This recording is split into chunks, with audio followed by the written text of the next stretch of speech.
शांति शांति। आज हड़ताल के 30वें दिन हम लोग खाली पीटो कार्यक्रम कर रहे हैं।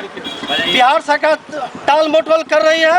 ये कहती है कि हम कमेटी बना रहे हैं और ये क्या ना शिक्षक जो है हड़ताल में 30वें दिन है, सब जो भुखमरी के कगार पर है। आज हम लोग थलिया पीटो कार्यक्रम इसी के तहत हम लोग कर रहे हैं। जब तक वेतनमान की घोषणा नहीं करेगी हमारा ये आंदोलन जारी रहेगा, हड़ताल जारी रहेगा। 30वां दिन है और सरकार जो वार्ता कर रही है उसमें एक साजिश के तहत हम लोगों को लगता है जो हम लोगों को हम ठके जाने वाले हैं। इससे पहले कई बार हम लोग ठके गए हैं, इसलिए हम लोगों ने निर्णय लिया है जब तक वो जो कमेटी बनाए हैं कमेटी का वो जो रिपोर्ट का बहाना करते हैं 1 महीना के बाद रिपोर्ट आएगी और उसका समीक्षा करके सरकार माने वहाँ पर में दी जाएगी। ऐसा स्टेटमेंट नहीं दे, वो निर्णय वहाँ पर में एक लिखित स्टेटमेंट दे जो माने अगले 1 जुलाई से आपको वेतनमान दिया जाएगा। और कमेटी का क्या रिपोर्ट आएगा, ये कमेटी पहले भी बनी हुई है, कमेटी का रिपोर्ट आया हुआ है। ये टाल मटोल का सरकार का बहाना है। हाई कोर्ट का जो वो कॉग्निजेंस लिया है, कोर्ट के सामने इनको प्रस्तुत करना है जो हम वार्ता की पहल कर रहे हैं। ऐसी बात नहीं है, कमेटी का रिपोर्ट है और ये कमेटी के रिपोर्ट को चाहें तो 2-4 दिन में उस रिपोर्ट को क्या करना है नहीं करना है ये दे सकते हैं। लेकिन ये टाल मटोल कोर्ट को दिखावा मात्र है और हम लोगों को ठके जाने का एक बहुत बड़ा सुनियोजित साजिश है। और बड़ा अलग अलग से सभी संघों से बात करना इनका सुनियोजित साजिश है। 30वां दिन है और यह हड़ताल हमारा तब तक जारी रहेगा जब तक यह सरकार नियोजित शिक्षकों को पूर्ण वेतनमान की घोषणा नहीं करती है और इसकी अधिसूचना जारी नहीं करती है। तब तक जो है हम लोग हड़ताल पर रहेंगे। प्राथमिक शिक्षक संघ के जो हड़ताल वापस लिए हैं, मैं उनके बारे में बता दूं कि उनके नियमित टीचर एक भी हड़ताल पर नहीं थे और वो हड़ताल पर नहीं थे, इसलिए वापस लेना या हड़ताल में जाना ऐसी कोई बात नहीं है। सिर्फ सरकार को दिखावा था, प्राथमिक शिक्षक संघ का यह दिखावा था और इसकी जो है हम लोग जोरदार विरोध करते हैं, जोरदार निंदा प्रस्ताव पारित किए हैं। सौरभ कुमार सिंह, बिहार पंचायत। बस बिहार सरकार माननीय नीतीश कुमार जी एक ही बात कहना चाहेंगे कि वेतनमान मांग है और वेतनमान दे, वो अपने जुबान से घोषणा कर दे कि वेतनमान आप लोगों को मिल गया, हम लोग स्कूल वापस चले जाएंगे।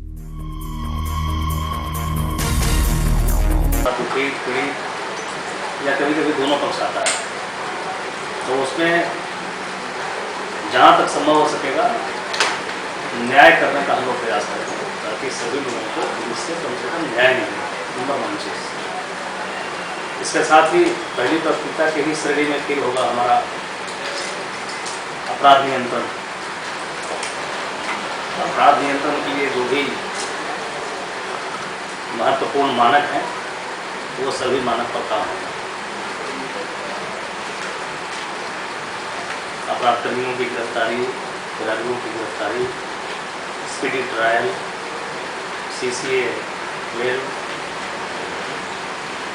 कैंसिलेशन, जो जमानत पर आने के बाद फिर अपराध कर रहे हैं, ये इन सारी चीज़ों की प्राथमिकता होगी अपराध नियंत्रण के दृष्टिकोण से। सर, ट्रैफिक नियमों के लिए क्या आपके पास योजना है? ट्रैफिक नियम मुझे लगता है कि अभी मैंने जब देखा आते वक्त तो मुझे लगा कि ट्रैफिक की ठीक ठाक व्यवस्था है। इसमें अगर और कुछ परिवर्तन करने की आवश्यकता अगर मैं महसूस करूँगा तो किया जाएगा, कहीं तो अगर सफिशिएंट अगर है तो फिर ठीक। सर, अभी आप बता रहे थे कि थानों की जो सूचियाँ हैं वो तैयार करने के लिए, उसके पीछे क्या मकसद है? नहीं, मैंने बोला कि फोर्स का मैनेजमेंट, फोर्स अगर हमारे पास जितना है तो उसका सही ढंग से यूज हो रहा है या नहीं। तो हमने वो सारा स्टेटमेंट इसके करवाया, कौन फोर्स कहाँ पर डिप्यूटेड है, किस पर्पज से। हो सकता है उसका कोई यूज़ नहीं है तो हम उसको ज़्यादा यूजफुल जगह पर लाएंगे, इसलिए उसका मकसद। क्या सर, इससे पूर्व जो SSP साहब थे जिला में बहुत सा कार्य को उसका जुड़ा भी रह गया है। देखिए, मनोज जी महाराज जी की जितनी तारीफ की है जी नाम है, कुशल पुलिस ऑफिसर है, मेरा ये मानना है, और उन्होंने अच्छी पुलिसिंग यहाँ दी है। मैं प्रयास करूँगा कि उनके द्वारा जो चीज़ें की जा रही थी वो जारी रहे। दरभंगा की जनता सर आपने भी मनु महाराज ढूंढ रही है, कहाँ तक इसमें सफलता मिलेगा? तो आने वाला वक्त बताएगा और उसके बारे में अभी से क्या करूँ। सर उन्होंने टेक्नोलॉजी को प्रमोट किया है बैंक को प्रोडक्ट करने में, उसको टेक्नोलॉजी को प्रमोट मैंने पूर्णिया में भी किया और पूर्णिया में दर्जनों ऐसे क्राइम हैं जो विदिन 24 आवर्स डिटेक्ट। टेक्नोलॉजी जो यहाँ चल रहा है वो बिल्कुल चलेगा। मैं चाहूँगा कि वो और मजबूत हो। उसके लिए कौन से पदाधिकारी और उपयुक्त होंगे ये बात की जाएगी और इलेक्ट्रॉनिक सर्विलांस को अगर ज़रूरत पड़ा तो उसको और मजबूत किया जाएगा। इसलिए कि अपराध नियंत्रण के लिए वो रीढ़ होता है। बिना इलेक्ट्रॉनिक सर्विलांस के क्राइम पे कंट्रोल करना अभी थोड़ा मुश्किल है, इसलिए उन चीज़ों को किया जाएगा। फिर मेरा फोकस ये है कि अपराधकर्मी अगर क्राइम करके बाहर आ गए और पुनः उन्होंने दूसरी क्राइम की तो बेल कैंसिलेशन का प्रावधान है, हम इसको आगे बढ़ाएंगे। सहरसा में मैंने इन चीज़ों को किया था बड़े पैमाने पर, तो उसका अच्छा असर मैंने देखा था वहाँ से। तो ये चीज़ मैं यहाँ भी करूँगा। CCA 12 का भी खासा असर होता है, वो की जाएगी। उसके लिए अपराधकर्मियों को चिन्हित किया जाएगा कि कौन सा अपराधकर्मी उसके लायक है और वो चीज़ें भी की जाएगी। सर बाल मजदूरी एक बड़ी समस्या है, इससे कैसे निपटेंगे सर आप? देखिए बाल मजदूरी बेसिक काम ये है लेबर डिपार्टमेंट का, लेकिन ऐसा नहीं है कि मुझे उसमें इंटरेस्ट नहीं लेना चाहिए। होता है जहाँ देखेंगे तो हम लोग लेबर डिपार्टमेंट के सहयोग से उसको भी मनु महाराज चलाए थे सर बचपन बचाओ अभियान, जिसमें बहुत बच्चे को जुआ खेलते हुए पकड़ा गया था। उसको स्कूल में दाखिला भी करवा के पढ़वाया गया किताबों की देख के। देखिए जुआ खेलने वाले या फिर होटल में जो कम उम्र के लड़कों से मजदूरी कराई जा रही है, इस तरह तो बचपन बचाओ के ही तहत मतलब इस चीज़ तो उसी को फोकस किया जाएगा। तो अभी अभियान ही चल रहा है बचपन बचाओ के तहत, सभी जिलों में चल रहा है अभियान, वो चलेगा।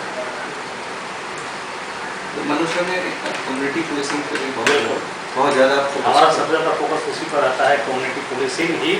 देखिए अभी के समाज में क्या है कि अगर कम्युनिटी आपको सपोर्ट अगर नहीं करेगा तो crime plus law and order को मेंटेन करना एक बड़ा मुश्किल काम है। इसलिए कम्युनिटी पुलिसिंग तो अभी पुलिस की एक तरीके से रीढ़ हो गई, हमारा भी फोकस होता है। हम तो उसको थाना लेवल तक ले जाएंगे, थाना लेवल पर जैसे जनसंपर्क परामर्श सभा जैसे अभी साढ़े साहब था जी, हम लोगों ने सहरसा में ये पूर्णिया से बहुत बड़ा रिजल्ट उनको दिया। परामर्श सभा छोटे छोटे ज़मीनों का निपटारा करवाना आपसी सहमति के माध्यम से दोनों पक्ष को बुलाकर बैठाकर, ये चीज़ उन्होंने जो किया था तो उसके काफ़ी अच्छे असर हुए थे। और मैं पूर्व के जिलों का मैं अनुभव कर रहा हूँ कि उसके कई छोटे छोटे मामलों का निराकरण हुआ था। बड़े मामले तो नहीं सॉल्व हो सकते हैं उससे, लेकिन छोटे छोटे मामलों का निराकरण किया जा सकता है, जो अगर नहीं हुआ तो फिर वही मार्केट में बदल जाता है।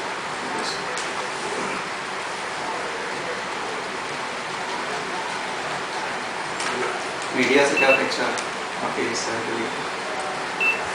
मीडिया से मेरा बहुत ही निकट का संबंध रहा है, तो सभी जिलों में जहाँ जहाँ मैं काम कर चुका हूँ मीडिया से संबंध बिल्कुल बेहतर होगा और उनसे पूरी सहयोग की मैं अपेक्षा करूँगा। कम्युनिटी पुलिसिंग का एक पार्ट मानते हैं? बिल्कुल, मान लिया कि जहाँ पर हम कम्युनिटी पुलिसिंग कर रहे हैं, अगर मीडिया को भी हम बुलाएंगे तो आप अगर उसको आप न्यूज़पेपर में देंगे या मीडिया में चलाएंगे तो फिर व्यापक उसका असर होगा। वो सिर्फ एक जगह पर तो सीमित नहीं रहेगा, उसका असर तो कोई भी नहीं होगा। इसलिए आपका सहयोग तो अति आवश्यक है। सर हम लोगों के लिए समाचार के लिए एक मनु साहब बहुत अच्छा सिस्टम किए हुए थे कि प्रतिदिन व्हाट्सएप पर समाचार को भेज दिया जाता था। इम्पोर्टेंट रिकवरी या इम्पोर्टेंट क्राइम, वही ना, नहीं, हर न्यूज़ को देते थे वो। न्यूज़ तो यही हो सकता है ना, न्यूज़ पुलिस के लिए और क्या हो सकता है। कहीं अपराध हुआ तो वो आपके लिए न्यूज़ हो गया, गिरफ्तारी हुई, कहीं गिरफ्तारी हुई, कहीं कुछ रिकवरी अगर हुई तो आपके लिए न्यूज़ हो गया। न्यूज़ तो यही है जी कंटिन्यू रहेगा। और ये व्हाट्सएप ग्रुप उन्होंने क्रिएट किया है, इसमें सारे मीडिया कर्मी हैं जी, उनमें सारे हर लोगों को एक ही बार सब न्यूज़ मिल जाता था, आने की जरूरत नहीं पड़ती थी हम लोगों को। वो ग्रुप अपने अपराध वगैरह अपराध कर्मी को पकड़ते थे, प्रेस कॉन्फ्रेंस करते थे, तब हम लोग आते थे। ऐसा नहीं, ऐसे तो व्हाट्सएप पर मिल ही जाता था जी हाँ, व्हाट्सएप अपडेट रहेगा, तो उस पर पहले की अपेक्षा चलती रहेगी। अपडेट कहाँ से होता था? सर है सर, मोबाइल अपडेट होता है, हो रहा है। सर आपसे आशा रखेंगे हम लोग, आपसे आशा रखेंगे कि हम लोगों को उसी तरीके से समाचार मिले। समाचार मिलने में कहीं कोई दिक्कत नहीं है। व्हाट्सएप पर मिल जाता था सर हम लोगों को तुरंत। हाँ, मैं तो बताया कि उनका जो उनके द्वारा चीज़ों का शुरुआत किया गया था, जो हम लोग अन्य जिलों में नहीं कर सके हैं, हम लोग करेंगे, उसका चल रहा है तो कंटिन्यू करेंगे।